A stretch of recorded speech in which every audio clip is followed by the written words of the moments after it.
Mata kuliah ini diampu oleh Ibu dosen Diana Lutfiana MPD. Memasuki sesi perkenalan.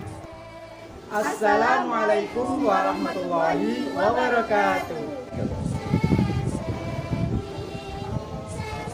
Hai, kenalin namaku Ahmad Al-Hafidh Ibn Rohanis, NIM 126205 2020 96. Hai, nama aku Geriza Safira, NIM 126205 201 034.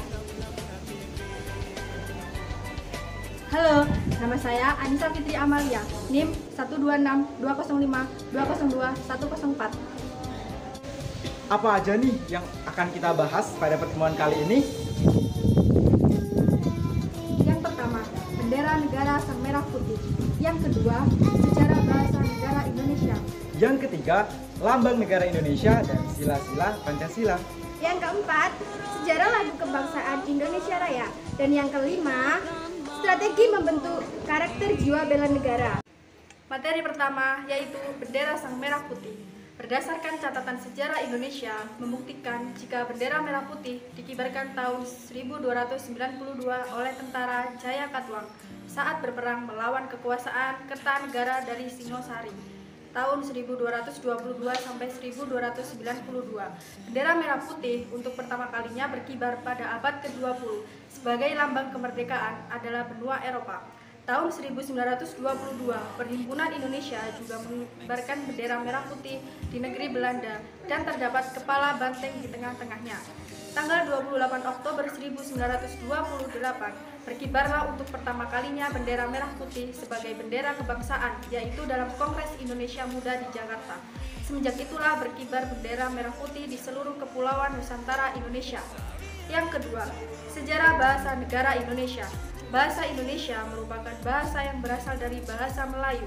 Bahasa tersebut digunakan sebagai bahasa perantara atau lingua franca atau bahasa pergaulan di hampir seluruh wilayah Asia Tenggara. Hal ini diperkuat dengan ditemukannya prasasti-prasasti kuno yang ditulis dengan menggunakan bahasa Melayu.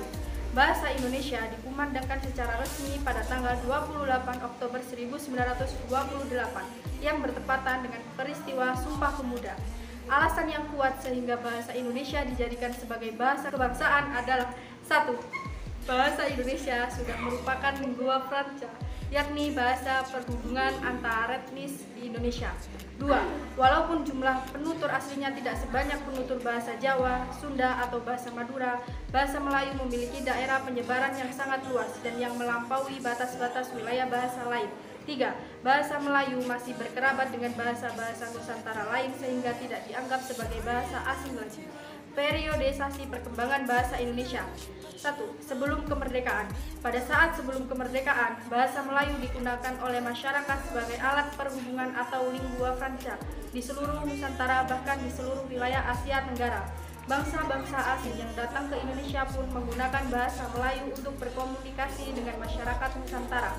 Setelah kemerdekaan, satu hari setelah diproklamasikan kemerdekaan Negara Kesatuan Republik Indonesia, yaitu pada tanggal 18 Agustus 1945, telah ditetapkan Undang-Undang Dasar 1945 yang di dalamnya terdapat salah satu pasal, yaitu pasal 36 yang berbunyi, bahasa negara ialah bahasa Indonesia. Dengan demikian, sejak saat itu bahasa Indonesia menjadi bahasa resmi negara, sehingga dalam semua urusan yang berkaitan dengan pemerintahan, kenegaraan, pendidikan, ataupun forum resmi harus menggunakan bahasa Indonesia. Lambang negara Indonesia. Pada tanggal 16 November 1945 baru dibentuk Panitia Indonesia Raya. Panitia ini bertugas untuk menyelidiki arti lambang-lambang dan diketuai oleh Ki Hajar Dewantara dengan Sekretaris Umum Muhammad Jamil. Apa itu ciri-cirinya? Yang pertama, burung Garuda. Burung Garuda merupakan burung mistis yang berasal dari mitologi Hindu, dari India, dan dikembangkan di wilayah Indonesia sejak abad 6. Nah, burung Garuda melambangkan apa? Kekuatan.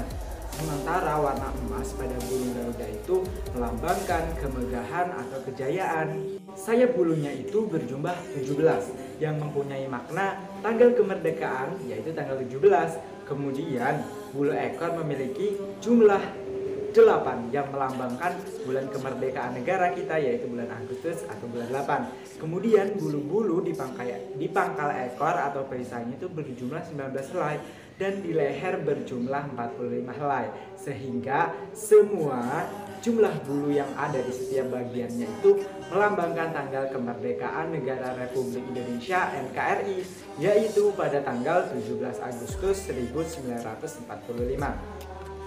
Sedangkan kepala burung Garuda itu menoleh ke kanan. Karena apa?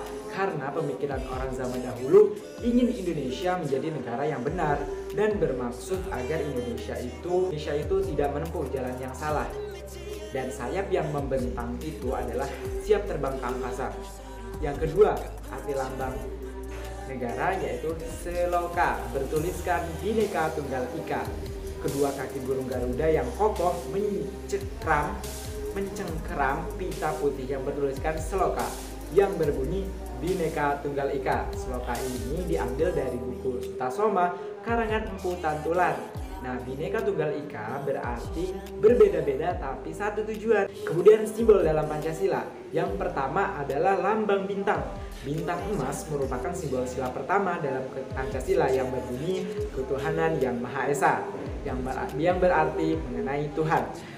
Yang kedua, rantai emas. Nah, rantai dalam simbol tersebut berbentuk persegi dan lingkaran yang saling mengaitkan.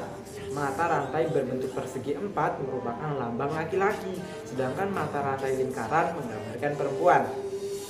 Kemudian mata rangkai yang saling mengaitkan melambangkan hubungan timbal balik antara umat manusia, baik perempuan maupun laki-laki. Yang ketiga adalah pohon beringin. Pohon beringin dengan akar yang menjulur ke bawah diartikan sebagai tempat berteduh.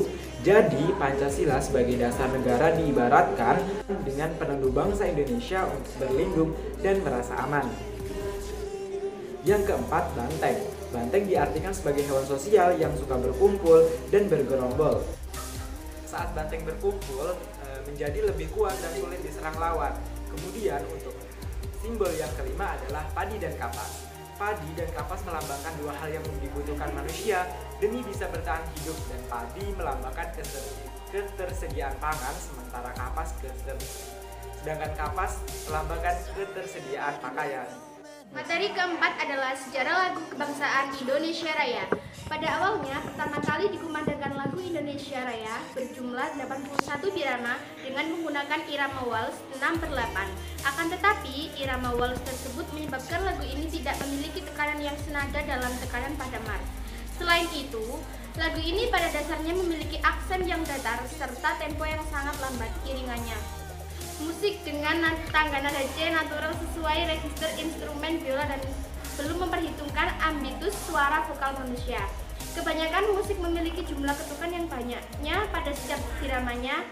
Lagu Indonesia Raya memiliki waltz yang dihitung 3 ketukan atau triple atau sukat yang tersusun dalam 6 ketukan dalam satu birama.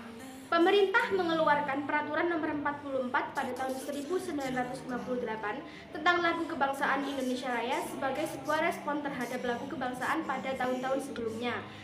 Peraturan pemerintah nomor 44 tahun 1958 memuat tentang seluruh aspek lagu kebangsaan. A. Lagu Indonesia Raya tahun 1928. Wage Rudolf Supratman ingin mempersembahkan sesuatu bagi perjuangan. Akan tetapi ia kebingungan bagaimana cara untuk melakukannya. Supratman hanya seorang wartawan dan pemain musik. Secara kebetulan ia membaca majalah Timbul yang terbit di Solo. B. Lagu Indonesia Raya tahun 1945. Lagu Indonesia Raya pada awal diciptakan oleh Wage Rudolf Supratman berjudul Indonesia, sedangkan kata raya menjadi pendamping kata Indonesia. Ketika ia menerbitkan lagu tersebut pada bulan November 1928, Kongres PNI kedua yang telah mengakui lagu Indonesia Raya menjadi lagu kebangsaan Indonesia Raya rupanya memberikan dampak yang besar. Materi kelima yaitu strategi membentuk karakter upaya pembentukan jiwa bela negara. Kesadaran bela negara merupakan suatu hal yang esensial dan harus dimiliki oleh setiap warga negara Indonesia sebagai wujud penunaian hak dan kewajiban dalam upaya bela negara. Kesadaran bela negara menjadi modal dasar sekaligus kekuatan bangsa dalam rangka menjaga keutuhan, kedaulatan, serta kelangsungan hidup bangsa dan negara Indonesia. Bela negara dalam konteks kesejarahan pernah dimaknai tekad, sikap, dan tindakan menyeluruh. Bela negara melalui pemahaman sejarah nasional. Sejarah merupakan cerita tentang pengalaman kolektif suatu komunitas atau nasion di masa lampau. Pada pribadi, pengalaman membentuk kepribadian seseorang dan sekaligus menentukan identitasnya. Proses serupa terjadi pada kolektivitas, yakni pengalaman kolektivitasnya atau sejarahnya lah yang membentuk kepribadian nasional dan sekaligus identitas nasionalnya. Bangsa yang tidak mengenal sejarahnya dapat diibaratkan seorang individu yang telah kehilangan memorinya. Nah, gimana? Udah dijelasin kan sama kelompok kami? Sekian presentasi dari kelompok kami. Apabila terdapat kekurangan, kami mohon maaf. Semoga bermanfaat. Terima kasih. Assalamualaikum warahmatullahi wabarakatuh.